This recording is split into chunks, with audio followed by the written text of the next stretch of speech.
Hello विद्यार्थियों, हम कक्षा 12 के चैप्टर श्वसन की चर्चा कर रहे थे और उसमें हम पढ़ रहे थे गैसों का परिवहन, जिसमें हमने ऑक्सीजन का परिवहन पढ़ लिया था और हमारा जो कार्बन डाइऑक्साइड का परिवहन है वो टॉपिक चल रहा था। तो हमने कार्बन डाइऑक्साइड के परिवहन में इसे ठीक पिछले वीडियो में हमने कार्बन डाइऑक्साइड के परिवहन के रूप देखे थे कि हमारे शरीर में ब्लड द्वारा कार्बन डाइऑक्साइड का परिवहन शरीर की कोशिकाओं ऊतकों से लेकर हमारे फेफड़ों तक किस तरह से उसका परिवहन होता है। तो हमने उसके 3 रूप देखे थे। तो पहला रूप हमने देखा था कि कुछ कार्बन डाइऑक्साइड है वो घुलित अवस्था में, कि जो प्लाज्मा होता है उस प्लाज्मा में घुलित अवस्था के अंदर कार्बोनिक अम्ल बना लेती है और उस घुलित अवस्था के अंदर कार्बन डाइऑक्साइड का परिवहन होता है। तो ये बहुत ही कम, लगभग 7% कार्बन डाइऑक्साइड का परिवहन इस विधि से किया जाता है। दूसरी विधि हमने पढ़ी थी एचपी के साथ जुड़कर। एचपी के साथ जब कार्बन डाइऑक्साइड जुड़ जाती है तो क्या बनता है? Carbamino haemoglobin. जो हमने पढ़ा था, इसको कार्बो हीमोग्लोबिन भी कहते हैं या कार्ब हीमोग्लोबिन भी कहते हैं या कार्ब अमीनो हीमोग्लोबिन। तो इसके रूप में हमने 23% कार्बन डाइऑक्साइड का परिवहन पढ़ा था। तीसरा रूप हमने देखा था जो सर्वाधिक और सबसे प्रमुख कार्बन डाइऑक्साइड परिवहन का रूप है, तरीका है, वो है बाइकार्बोनेट।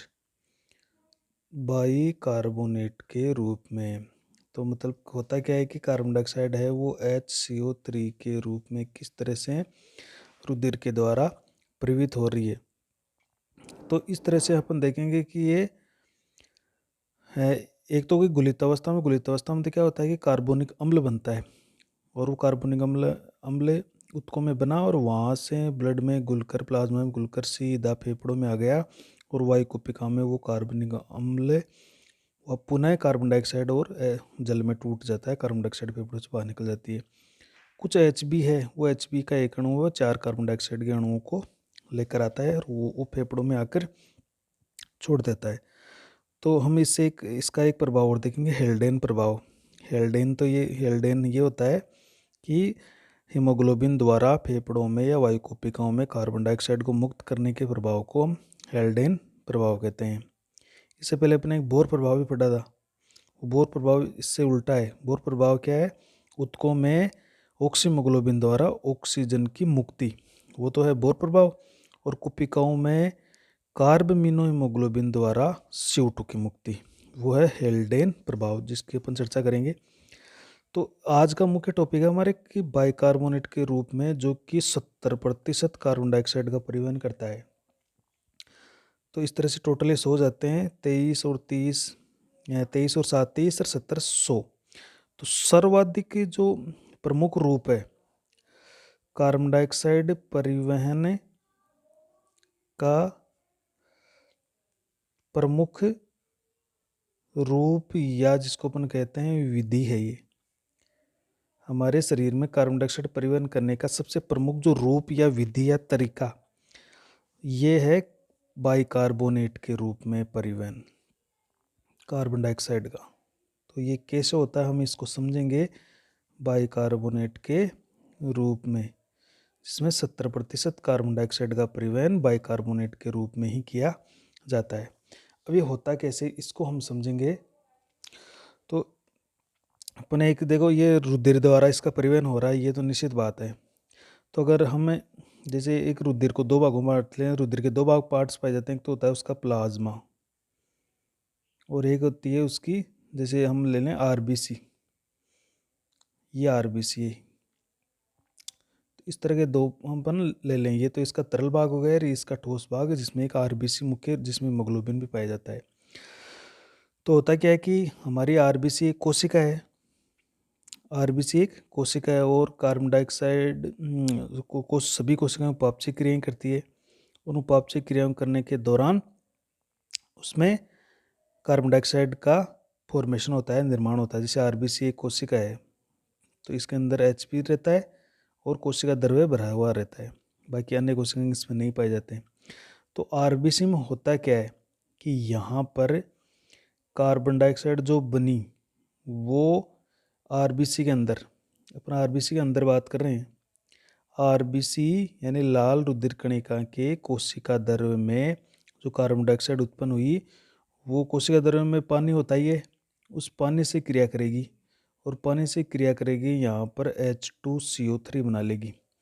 यहाँ पर एक एंजाइम काम में आता है कार्बोनिक एनहाइड्रेज एंजाइम, इसको भी याद रखिएगा। ये बहुत ही महत्वपूर्ण एंजाइम है जो कि आरबीसी के कोशिका द्रव्य में पाया जाता है, आरबीसी के अंदर पाया जाएगा ये। जैसे कुछ इसकी कुछ मात्रा है वो प्लाज्मा में भी पाई जाती है। तो वहाँ पर क्या होता है, जैसे ही कार्बोनिक एंजाइम यहाँ पर काम करता है और कार्बोनिक एनहाइड्रेज एंजाइम की उपस्थिति में कार्बन डाइऑक्साइड जल से क्रिया करके H2CO3 बना लेती है। इसको क्या कहेंगे, कार्बोनिक एसिड, इसको हम कहेंगे कार्बोनिक अम्ल।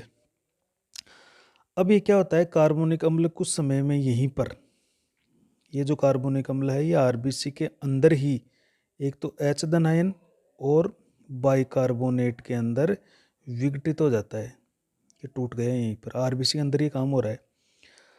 मतलब जैसे ही एंजाइम की उपस्थिति में बाइकार्बोनिक अम्ल बना और वो कुछ समय में ही H धन आयन और बाइकार्बोनेट के अंदर टूट गया, तो ये भी यहाँ पर बन गया बाइकार्बोनेट और ये H धन आयन बन गया। तो इन दोनों का आगे क्या होगा वो अपन देखेंगे। अब ये जो बाइकार्बोनेट है, ये बाइकार्बोनेट आरबीसी से निकलकर सीधा आ जाता है प्लाज्मा में। ये बाइकार्बोनेट आ गया हमारे इस प्लाज्मा के अंदर। कहाँ गया, प्लाज्मा में आ गया, प्लाज्मा में आ गया यहाँ पर ये बाइकार्बोनेट। अब प्लाज्मा में होता क्या है कि प्लाज्मा में बहुत सारे ये तरल भाग है तो इसमें बहुत सारे आयन्स होते हैं। तो ये क्या करता है, ये जो बाइकार्बोनेट है यहाँ पर सोडियम आयन होता है। कोशिका से जो बाह्य कोशिकीय द्रव होता है उसमें मुख्य रूप से सोडियम आयन पाया जाता है। तो ये सोडियम से क्रिया करता है और क्रिया करके यहाँ पर बना लेगा, देखो सोडियम बाइकार्बोनेट। सोडियम से क्रिया करके ये एक एक संयुक्त इससे कैंसिल हो जाएगी और सोडियम बाइकार्बोनेट बनता है। इसी तरह से यहाँ पर एक आयन और होता है K+, इसकी भी कुछ मात्रा होती है। तो K+ से क्रिया करके क्या बना लेता है, KHCO3 पोटेशियम बाइकार्बोनेट, और ये बन गया सोडियम कार्बोनेट। ये मुख्य होता है, जो मुख्य यौगिक बनता है कार्बोनेट से क्रिया करने वाला वो है सोडियम बाइकार्बोनेट, जबकि पोटेशियम कार्बोनेट कुछ मात्रा में बनता तो है लेकिन कुछ मात्रा के अंदर बनता है। तो इस तरह से इन दोनों का निर्माण ये प्लाज्मा में हो चुका है। ध्यान रखिएगा, सोडियम बाइकार्बोनेट और पोटेशियम बाइकार्बोनेट का निर्माण है वो प्लाज्मा में किया जा चुका है। अब ये क्या कहते हैं, जैसे ही ये प्लाज्मा के साथ कहाँ जाते हैं, ये दोनों कुपिकाओं में जाते हैं, यानी हम कह देंगे कि लंग्स में जाते हैं। ये लंग में चले गए, दोनों लंग्स में चले गए। और लंग्स में जाने के पश्चात यहाँ से देखो ये कार्बन डाइऑक्साइड को कुपिकाओं में CO2 को मुक्त कर देंगे, वहाँ ये टूट जाएगा और वहाँ से कार्बन डाइऑक्साइड बाहर चली जाएगी और सोडियम आयन और पोटेशियम आयन पूरे प्लाज्मा में रह जाएंगे। तो ये काम होने वाला है कि आरबीसी के अंदर कार्बोनिक एनहाइड्रेज एंजाइम की उपस्थिति में उसने अपना काम किया, कार्बोनिक अम्ल बना। कार्बोनिक अम्ल आरबीसी में ही H9 और CO3 के अंदर टूट गया और जैसे ही एक बाइकार्बोनेट बना, ये सीधा आरबीसी से निकलकर, आरबीसी की कोशिका जो झिल्ली होती है उससे निकलकर हमारे रक्त के प्लाज्मा में आ गया। प्लाज्मा में होते हैं सोडियम आयन और पोटेशियम आयन। सोडियम आयन सबसे प्रमुख आयन है। जो सोडियम आयन होता है वो सबसे प्रमुख आयन है यहाँ पर। तो यहाँ से ये इससे क्रिया करेंगे और क्रिया करेंगे सोडियम बाइकार्बोनेट जो मुख्य रूप से बनेगा और कुछ मात्रा में बनेगा पोटेशियम कार्बोनेट। और ये दोनों जैसे ही रुधिर के साथ कुपिकाओं में जाएंगे, ब्लड में बहते बहते, और वहाँ पर रुधिर कुपिकाओं में कार्बन डाइऑक्साइड को कुपिका से बाहर निकाल दिया जाएगा, अर्थात CO2 को मुक्त कर दिया जाएगा। और CO2 है वो हमारे फेफड़ों से बाहर चली जाएगी। तो इस CO2 को अपन फेफड़ों से बाहर कर देंगे। इस तरह से ये कार्बन डाइऑक्साइड का परिवहन हो रहा है। ये अब यहाँ पर होगा क्या, देखो आगे क्या होने वाला है। अभी स्थिति ये आती है कि एक इम्पोर्टेंट बात ये है कि ये जो बाइकार्बोनेट आयन है ये आरबीसी से निकलकर किस में जा रहे हैं, प्लाज्मा में जा रहे हैं। तो इससे क्या होता है कि यहाँ पर मैं बता देता हूँ कि बाइकार्बोनेट जैसे जैसे आरबीसी से बाहर जाते हैं तो आरबीसी के अंदर धनात्मकता बढ़ जाती है। मतलब आप देखो इसमें प्लस वाला आयन है, जब इस आरबीसी से बाहर निकलेगा तो ये प्लस वाला आयन है या इसकी धनात्मकता बढ़ जाएगी आरबीसी का। अब इसे बैलेंस करना पड़ेगा, तो इसे संतुलित करने के लिए क्या होगा, देखो यहाँ से संतुलित करने के लिए ये जो प्लाज्मा है, इस प्लाज्मा में क्लोराइड आयन होते हैं। ये क्लोराइड आयन है वो आरबीसी में प्रवेश करेंगे। इसे कहेंगे क्लोराइड शिफ्टिंग या क्लोराइड का विस्थापन। तो क्या होगा, इसे संतुलित करने के, जैसे धनात्मकता बढ़ गई, अब इस धनात्मकता को बैलेंस करने के लिए कोई ऋण आयन अंदर आना बहुत जरूरी हो गया। तो वो ऋण आयन आता है, बाइकार्बोनेट तो आएगा नहीं, ऋण आयन कौन सा आएगा, क्लोराइड आएगा यहाँ से प्लाज्मा से। तो इसे संतुलित करने के लिए प्लाज्मा से क्लोराइड, इसको हम क्या कहते हैं, क्लोराइड आयन आरबीसी में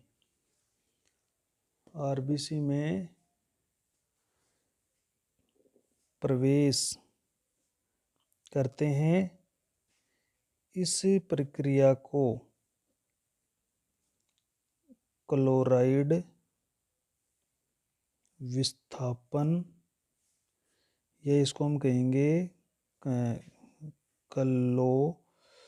क्लोराइड शिफ्टिंग कहेंगे इसको, क्लोराइड शिफ्टिंग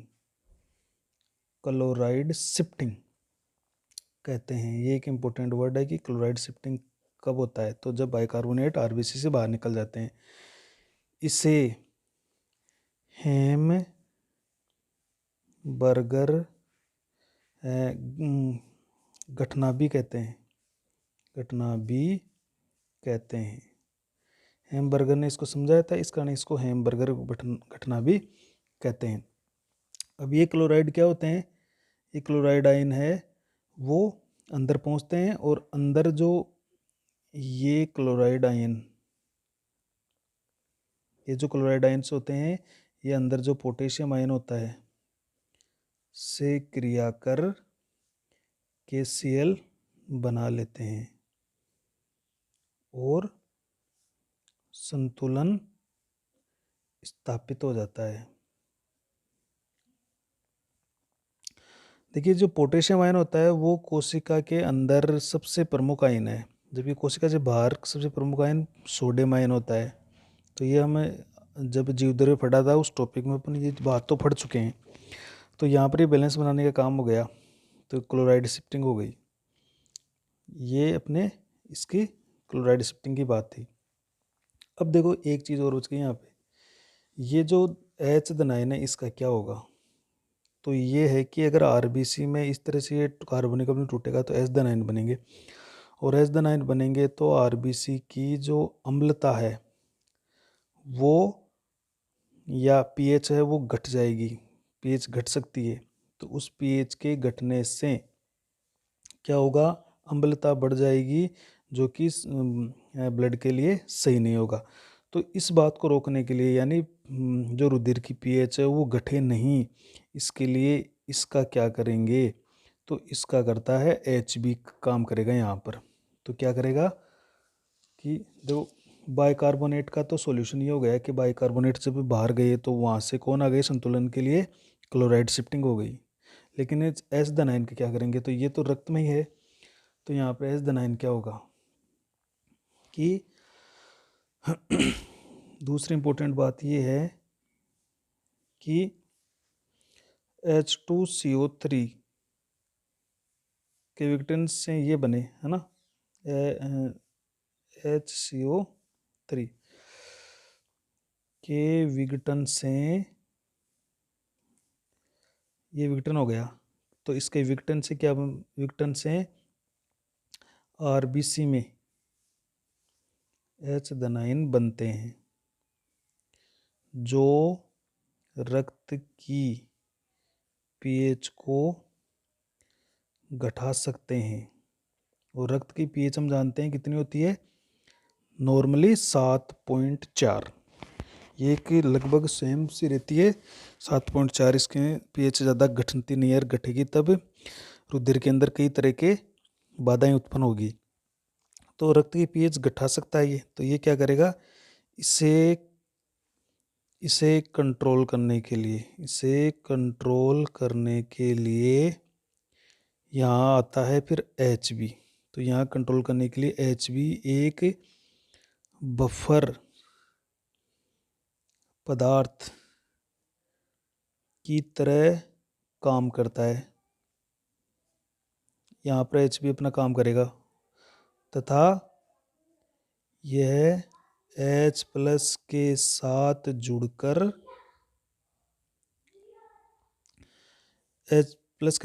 हीमोग्लोबिनिक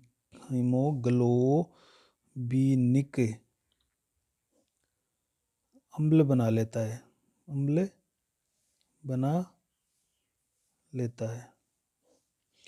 तो यहाँ पर क्या होगा कि जैसे H धनायन होगा, ये HB आएगा इसके पास, और इस रक्त की पीएच नहीं घटे तो उसके लिए HB क्या करेगा, इसको अपने साथ जोड़ लेगा और ये बन गया हीमोग्लोबिनिक अम्ल बन गया।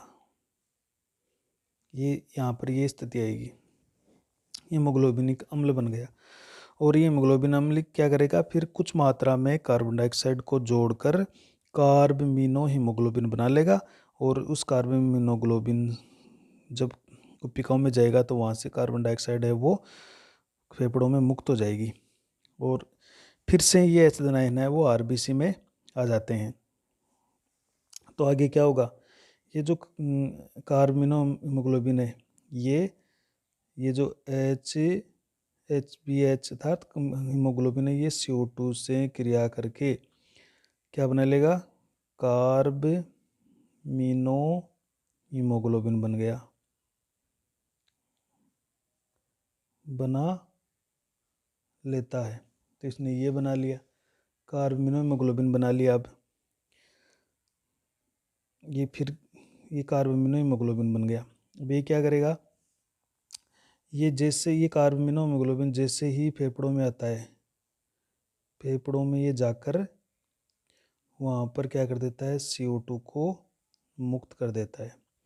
CO2 को मुक्त कर दिया और साथ ही H धनायन मुक्त होते हैं। तो वहाँ पर ये कार्बमिनो हीमोग्लोबिन क्या करेगा, हीमोग्लोबिन वहाँ फेफड़ों में जाकर CO2 को मुक्त करेगा और H धनायन को भी मुक्त करेगा। अब ये जो H धनायन बने, ये H धनायन क्या होते हैं, पुनः आरबीसी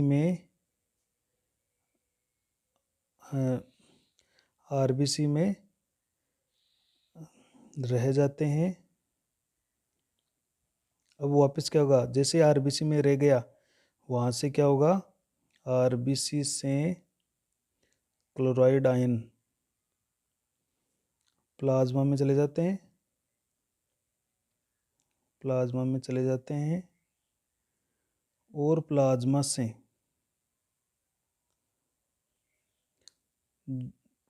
से कुछ जो बाइकार्बोनेट होते हैं वो आरबीसी में आ जाते हैं, जो H धनायन है ही उपस्थित, और ये बाइकार्बोनेट क्रिया करके वहाँ पर पुनः कार्बोनिक अम्ल बना लेते हैं, जो पुनः H2O और CO2 में विघटित हो जाता है। ये काम चलता रहेगा, देखो दोनों तरफ, क्योंकि कुछ प्लाज्मा में तो बाइकार्बोनेट आयन है। अब जैसे ही ये H धनायन है, H के साथ जुड़ता है, हीमोग्लोबिनिक अम्ल बनता है, और हीमोग्लोबिनिक अम्ल है वो कार्बन डाइऑक्साइड, कुछ कार्बन डाइऑक्साइड से क्रिया करके, जैसे 23% हमने कहा, तो 23% कार्बन डाइऑक्साइड से क्रिया करके कार्बन हीमोग्लोबिन बनाता है। जैसे फेफड़ों में जाता है, फेफड़ों में CO2 को तो मुक्त कर देगा, लेकिन ये H वापस बन गए। अब ये H है वो वापस RBC में रह जाते हैं, और RBC में जो क्लोराइड आयन आए थे वो वापस प्लाज्मा में चले गए, प्लाज्मा में कुछ कार्बोनेट वापस RBC में आ गए, RBC में दोनों ने क्रिया करके वापस कार्बोनिक अम्ल बना लिया, कार्बोनिक अम्ल टूटकर H2 और CO2 में बदल गए। अब जैसे ही इनको वो एंजाइम मिलेगा कार्बोनिक एनहाइड्रेज, ये पुनः कार्बोनिक अम्ल बना लेंगे, पुनः इसका टूटेगा ये H+ और CO3 में, और पुनः ये फिर प्लाज्मा में जाएगा, और वो सारी क्रिया, तमाम प्रकार की क्रियाएं वापस पाई जाएगी। तो ये दोनों तरीके से काम होता रहेगा। देखो कि ये क्लोराइड आयन, अभी क्लोराइड शिफ्टिंग हो गई, क्लोराइड शिफ्टिंग हो रही है, तो फिर से ये H9 ने हीमोग्लोबिन के साथ मिलकर हीमोग्लोबिन अम्ल और फिर कार्बन डाइऑक्साइड के मिलकर हीमोग्लोबिन आपकी कार्बमिनो हीमोग्लोबिन बना लेता है, और फिर वो फेफड़ों में जाकर CO2 को मुक्त कर देता है। तो ये प्रक्रिया लगातार चलती रहती है। तो ये हमारा कार्बन डाइऑक्साइड का एक तरह का परिवहन है, जो कि सबसे प्रमुख रूप से किया जाने वाला परिवहन है। तो ये एक तरह एक अपन देखें तो ये बैलेंस है वो लगातार बनाए रहेगा, क्लोराइड शिफ्टिंग हो चाहे हीमोग्लोबिनिक अम्ल हो, ये बनते रहते हैं और टूटते रहते हैं। नेक्स्ट अपन देख लेते हैं एक प्रमुख इम्पोर्टेंट बात, हेल्डेन प्रभाव की क्या है। हेल्डेन प्रभाव, अपने बोर प्रभाव तो पढ़ लिया था। तो हेल्डेन प्रभाव क्या होता है कि फेफड़ों की वायु कुपिकाओं में Hb द्वारा CO2 मुक्त करने की प्रक्रिया को हेल्डेन प्रभाव कहते हैं। ये हो गया। इसको अपन ये भी लिख सकते हैं कि कार्ब अमीनो हीमोग्लोबिन, ये था, इससे CO2 मुक्त होना, CO2 की मुक्ति। तो इसे हम क्या कहेंगे, हेल्डेन प्रभाव। इसे क्या कह देंगे, हेल्डेन प्रभाव कह देंगे, कि जो कार्ब अमीनो हीमोग्लोबिन बना है तो उससे CO2 की मुक्ति होना, और ये मुक्ति कहाँ होती है, हमारे फेफड़ों में होती है, फेफड़ों के अंदर होती है। तो इस तरह से ये हेल्डेन प्रभाव है कि जैसे ही कार्बमिनो हीमोग्लोबिन फेफड़ों में आता है तो Hb द्वारा CO2 की जो मुक्त करने की प्रक्रिया उसको हेल्डेन प्रभाव कहा था।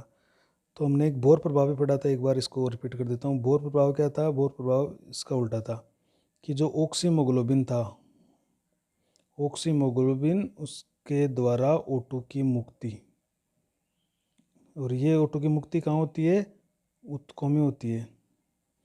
तो ये तो फेफड़ों में बना, और यहाँ पर मुक्ति कहाँ पर हुई है, ऊतकों में जाकर। तो ऑक्सीमोग्लोबिन द्वारा ऑक्सीजन की मुक्ति तो बोर प्रभाव कहलाता है, और कार्बमिनो हीमोग्लोबिन द्वारा CO2 की मुक्ति को हम क्या कहते हैं, हेल्डेन प्रभाव कहते हैं। तो दोनों को आप वर्ड को ध्यान रखिएगा। तो एक विशेष बात और बता देते हैं आपको कि अगर अपन 100 ml रक्त लें, 100 ml रक्त,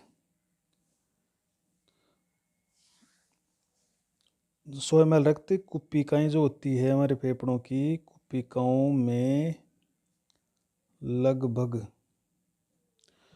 4 ml CO2 की मात्रा का परिवहन करता है, परिवहन करता है। तो 100 ml रक्त लें, उस 100 ml रक्त है वो कुपिकाओं में लगभग 4 ml CO2 का परिवहन करेगा। जबकि हमने ऑक्सीजन ली थी तो हमने कहा था कि 100 ml रक्त है वो 20 ml ऑक्सीजन का परिवहन करता है। तो हमने बात पढ़ी थी ना कि 100 ml रक्त जो होता है वो ऑक्सीजन का परिवहन तो कितना करेगा, 20 ml O2 का परिवहन, जबकि कार्बन डाइऑक्साइड का परिवहन कितना होता है, सिर्फ 4 ml कार्बन डाइऑक्साइड का परिवहन 100 ml रक्त के द्वारा किया जाता है। तो आज के हम बस इस वीडियो में इतना ही देखेंगे कि आखिर ये आपका जो बाइकार्बोनेट के द्वारा परिवहन कैसे हुआ, और मुख्य जो परिवहन था किस तरह से क्लोराइडिंग शिफ्टिंग हुई, हेल्डेन प्रभाव क्या होता है, तो इसमें 2-3 वर्ड आए। नेक्स्ट अपन पढ़ेंगे, इंपॉर्टेंट एक टॉपिक रहेगा, फेफड़ों की जो क्षमताएं हैं वो पढ़ेंगे और आयतन वो पढ़ेंगे।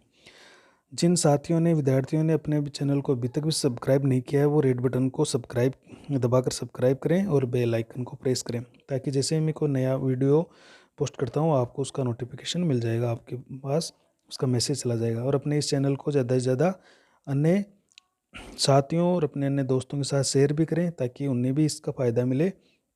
और मेरी ये पूरी एक कोशिश है, एक प्रयास है कि आपको ऐसे वीडियो मैं उपलब्ध करवाऊँ, और बड़े मेहनत के साथ ये वीडियो मैं बनाता हूँ। तो आगे भी आपके किसी भी प्रतियोगी परीक्षा की या नीट की आप प्रिपरेशन करते हो तो ये वीडियो आपके लिए बहुत ही इम्पोर्टेंट होने वाले हैं। तो इनको आप पढ़ते रहें और इनको अपने कॉपी में नोट्स के रूप में ज़रूर लिखते रहें। और आपको वीडियो अच्छे लगे या नहीं लगे इसका कमेंट भी आप कमेंट सेक्शन में जाकर ज़रूर रिप्लाई करें।